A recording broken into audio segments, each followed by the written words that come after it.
नवरात्रि का पर्व केवल देवी उपासना का अवसर नहीं है, बल्कि आत्मा को पवित्र बनाने और ईश्वर से गहन संबंध जोड़ने का भी अवसर है।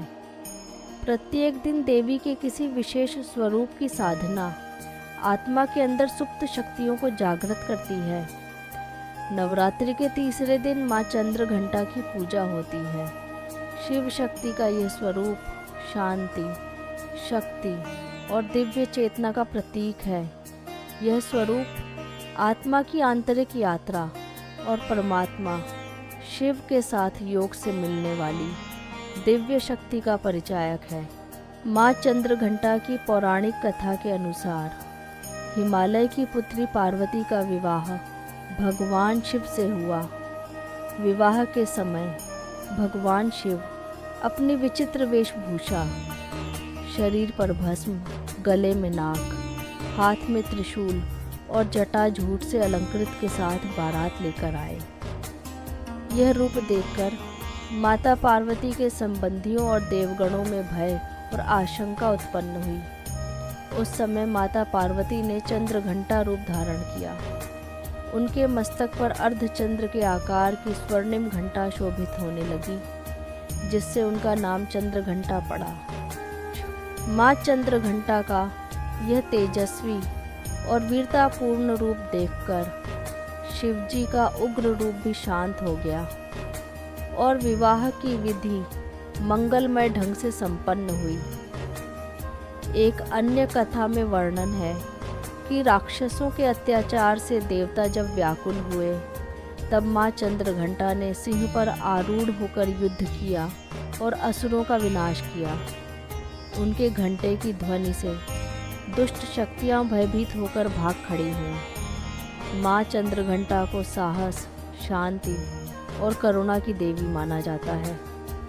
उनकी पूजा से साधक को भय, रोग और शत्रु से मुक्ति मिलती है तथा हृदय में दिव्य शांति और शक्ति का संचार होता है। माँ चंद्रघंटा का स्वरूप विशिष्ट है।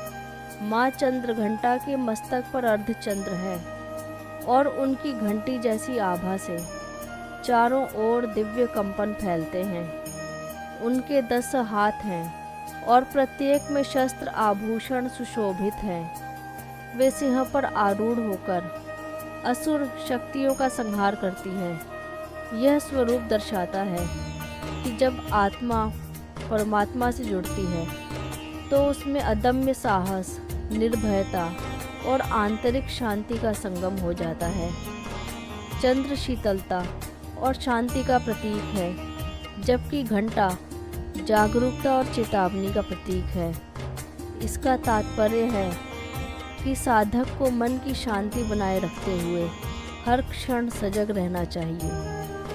आध्यात्मिक दृष्टि से देखें तो चंद्रमा की शीतलता की तरह हमें अपनी आत्मा को भी योगाभ्यास द्वारा शीतलता और शांति चारों ओर फैलानी चाहिए।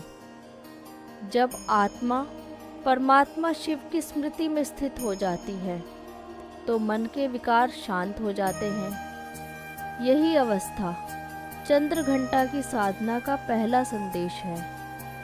घंटा का रहस्य यह है कि जब घंटा बजता है तो सोए हुए को जगा देता है। इसी प्रकार माँ चंद्र घंटा हमें आत्मिक जागृति की प्रेरणा देती है। आध्यात्मिक ज्ञान यह स्पष्ट करता है कि हम सब आत्माएं हैं, शरीर नहीं।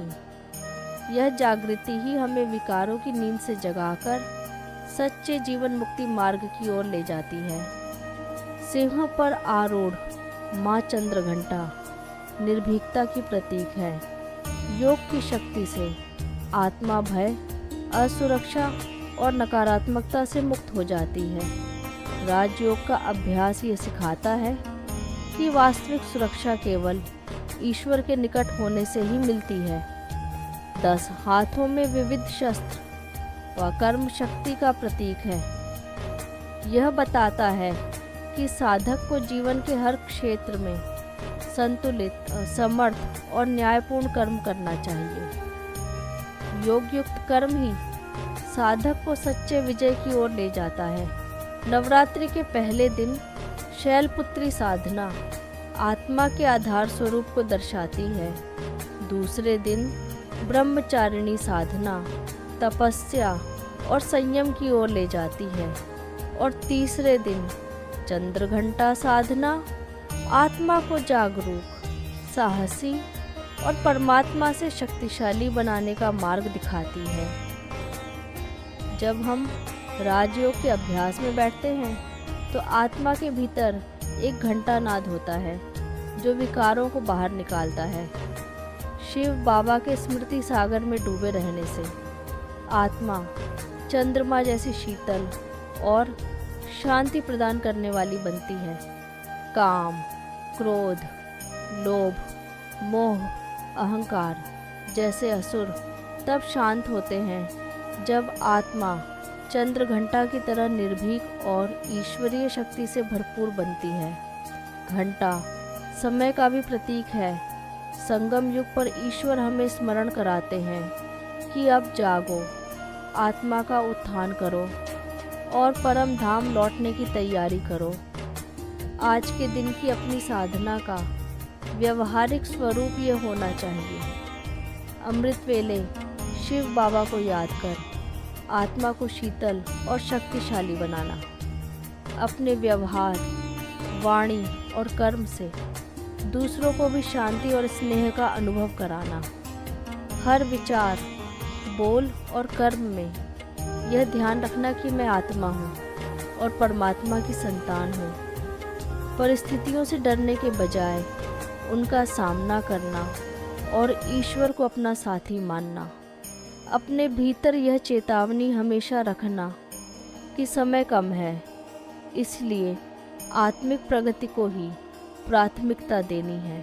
उपसंहार के रूप में इतना ही कहेंगे कि नवरात्रि का तीसरा दिन माँ चंद्रघंटा की आराधना के साथ आत्मा की जागृति और दिव्यता का प्रतीक है।